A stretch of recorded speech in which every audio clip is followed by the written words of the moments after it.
Rome had been sacked, destroyed, properly to bits. And once Rome fell, the entire Roman Empire went kaput. The grim period that followed became known as the Darkages. But James, I need you. So does England. These are the facts. They prove that you, the American people, can stay both safe and strong.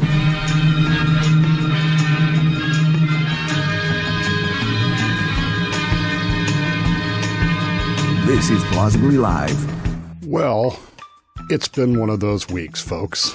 I don't really know how else to put it. It's been weird. My wife asked me over the weekend, "Are you worried about the future?" Now, I'm one of those people that when somebody asks me a question like that, I try to dig for more information. What exactly do you mean? The future of what? Am I worried about the future of the Denver Broncos? Am I worried about the future of, whatever? Or more generalized? And of course, it was that she was worried about the future of the country. We were talking about some things that had to do with that. And part of me thinks that our nation is going to hell in a handbasket, and part of it thinks that, well, like Mickey Rivers used to say, there's no sense in worrying about things you don't have any control over. The problem with that thought process, though, is I should have control over this, shouldn't I? I should at least have some input into it. I mean, this is the whole point of all this, right? Government of, by, and for the people should involve the people, at least to a greater degree than normal. It got me thinking about things. It got me ruminating on processes and events. And, it was this week in 1936 that Germany, Nazi Germany, intervened in the Spanish Civil War.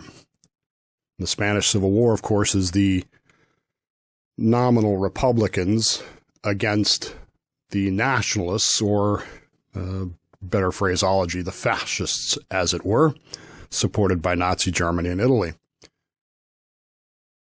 And it occurred to me in thinking about that, and I will tell you that right now I'm not an expert on the Spanish Civil War by any stretch of the imagination, but it occurred to me that this was yet another example of the idea that Republican government, Republican forms of government, as guaranteed by the United States Constitution, are an anomaly. They are virtually non-existent in history, in all of human history. The natural human state is to be dominated, controlled by a monarchy or centralized government that controls things. And this, of course, is the norm. More of human history has been about being dominated than ever was about being free. And so when I look at what's happening to our country, when I see what's going on with people who seemingly are willing to give up freedoms, give up liberties for the security that such a government offers, are they really all that unusual when it comes to human history? Are they really all that unique in the ways of things and in the ways of thinking? And of course, the reality is they aren't. This is the natural human state. This is, well, it's a new Darkages. That's what it is. It is. You saw this in the Roman Empire. You saw the fall of the Roman Republic, which is called a Roman Republic. It's called a republic. It isn't what we think of in terms of republic. It had republican ideals, but it didn't function the way we function, in which the citizenry was supposed to control things. Now, again, over time, over 300-400 years, the citizenry, the plebs, gained more and more of those rights and more of those benefits, but they never fully achieved what we have achieved. But when the Roman Republic fell and was replaced by the Roman Empire, many of those rights were subsumed into the imperial power. They played games with them, word games with them, where they allowed people to maintain their citizenship, and they maintained this facade, if you will, of being some semblance of democracy with the Senate and the likes of that. But reality is one person held power, and that's the way it worked. And when the Roman Empire fell, you ended up with a time in history when people were lost. Knowledge had gone away. The Darkages were a difficult period in human history. They're not as dark as people want to believe, but at the same time, they were a time when people seemingly, to me, and this is my interpretation of it, 1,400 years later, seemingly were willing to ignore what had been taught. And if you're willing to ignore what had been taught, then the Darkages are what's going to happen. I mean, if you are willing to put aside all of the lessons that have been learned, the traditions, as it were, and replace those with chaos and anarchy, this is what you're going to end up with. It's what you're going to have. It's what you're going to feel. And it's going to take time for people to reinvigorate, re-enlighten, as it were, knowledge and ideas that will lead to more freedom and more liberty. Didn't happen in that time period, as you know.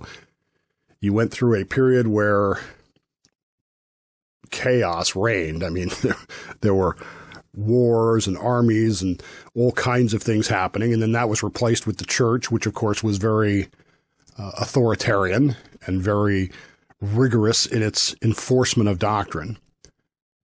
And all of these things, again, I would submit to you, are normal.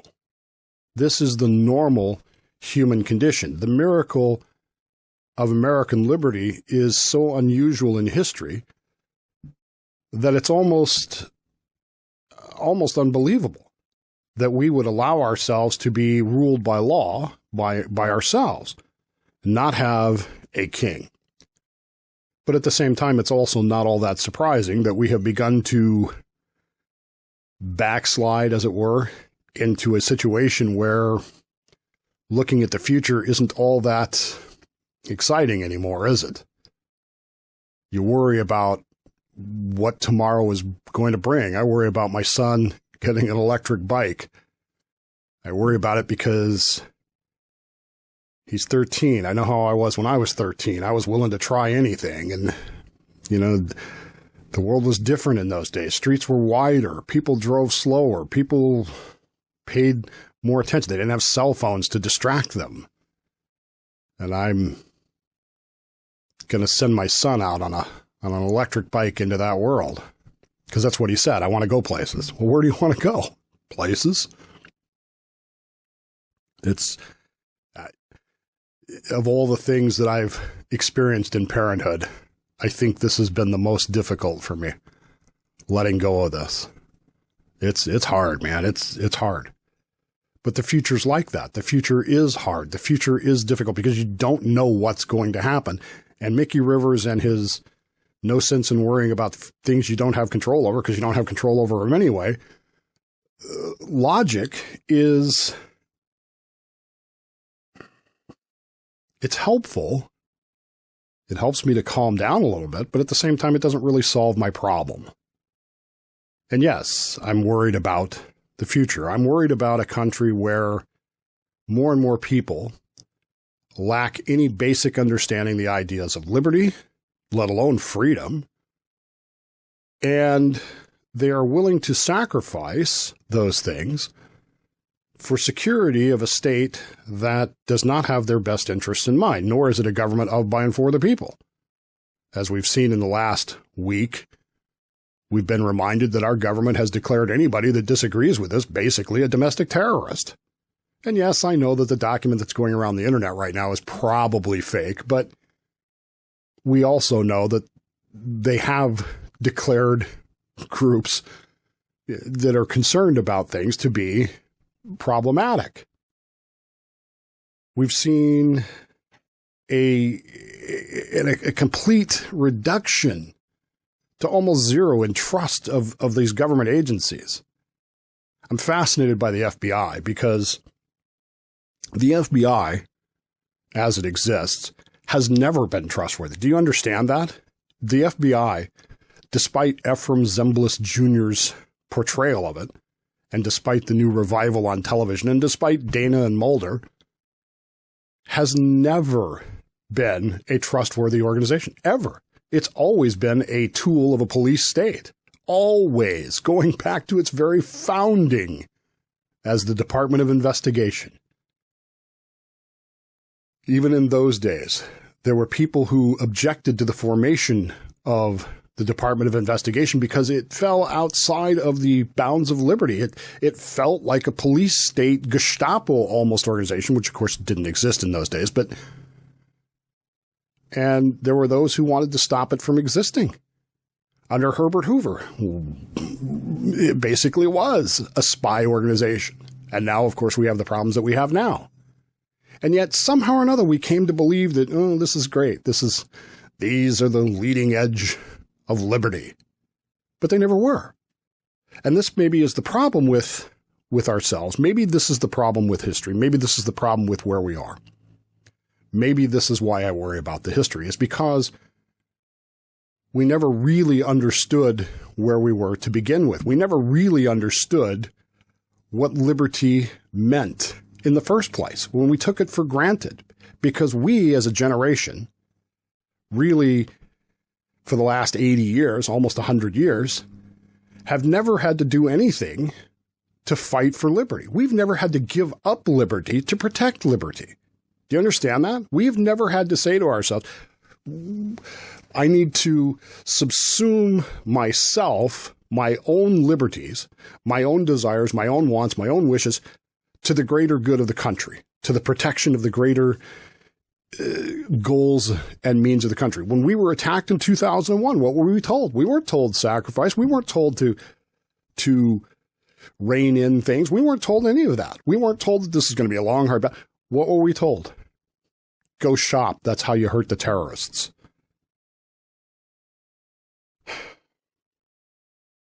Am I worried about the future? Yes, I'm worried about the future. I have no idea where it's going to go. I have no idea what it's going to be. I have no idea what tomorrow holds. But I know that entropy works. All systems degrade. I know that too many people in this country are willing to sacrifice liberty, freedom, and self-determination for security,